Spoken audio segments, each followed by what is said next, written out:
Today we were replacing the speaker in a '99 Mazda Protege.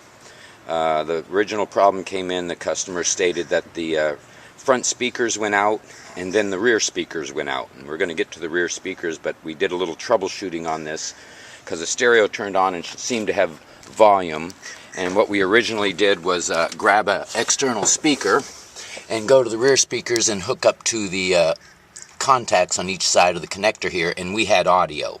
So right away this told us that all the speakers were bad. So we're going to start on the front door panel and show you how to remove this speaker.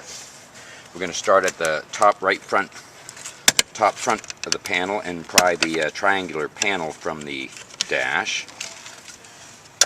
That will just get out of the way for when we remove the door panel. There's a little opening on the side of this cover on this screw, and if you put a small screwdriver in there, usually your fingernail, you can open up the cover and it'll give access to the screw, and we can remove the screw. It's a Phillips screw with a cap on it. Next we're going to go to the handhold, or the door open handle, and there is a screw in here that we're going to remove as well. And this panel, once it's loose, will pull back from the dash to unlock the front of it. The front of the panel has a little hook on the front that goes into the door panel here at the front, and we just removed that. Next we're going to go to the back edge of the panel, and there is a clip here, and the center part of the clip needs to be lifted out away from the door panel to allow the clip to release. Next we're going to move to the control panel here, pry up the back edge and pull it back, because there is a hook on the front here that you have to lift the back to release the front by pulling it back. The connectors all have triggers on them. You push the trigger down into the connector and they release. These connectors again are all keyed so that they only fit one spot, and you push the trigger down on it to remove it. Down underneath the handle here, we're going to remove one screw. This panel pries or pulls forward from the dash from the front.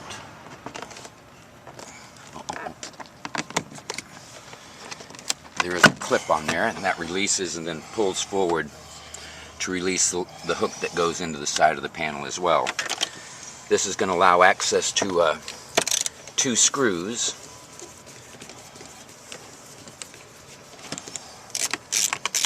On the door panel. There's the first, and here's the second in the opening from the handle. The driver's door and passenger doors are a little different. We'll show you the differences here in a moment. Now the panel, we've checked it for other screws. It just pulls away from the door, releasing clips, and then you lift it up over the door lock and back. We happen to have a piece that fell off here. We're going to turn the panel sideways and push the door open handle in, and we have a connector at the back here of the panel. We're going to push the panel through to the front, locate the trigger on it,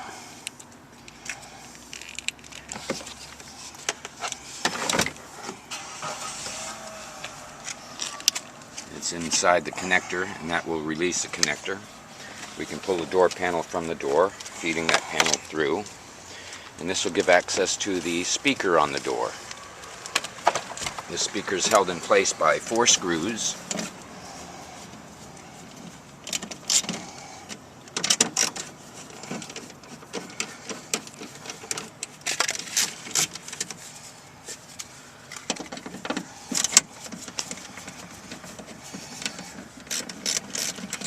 We're going to show you how to put an aftermarket speaker in here today.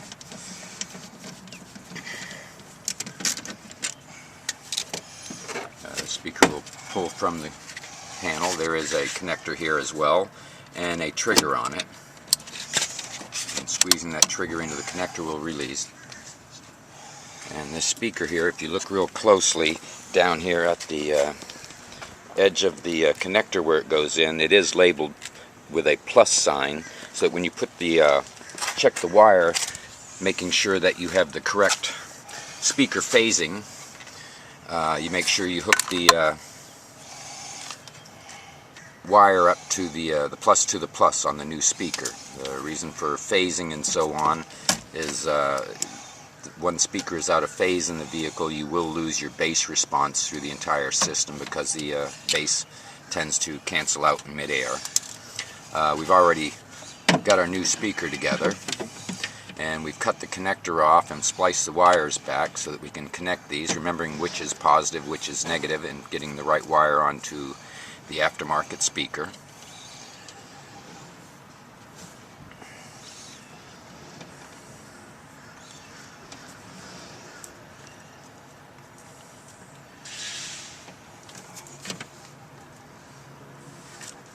And we're going to use our crimp tool and put a couple of crimps on these to hold it in place.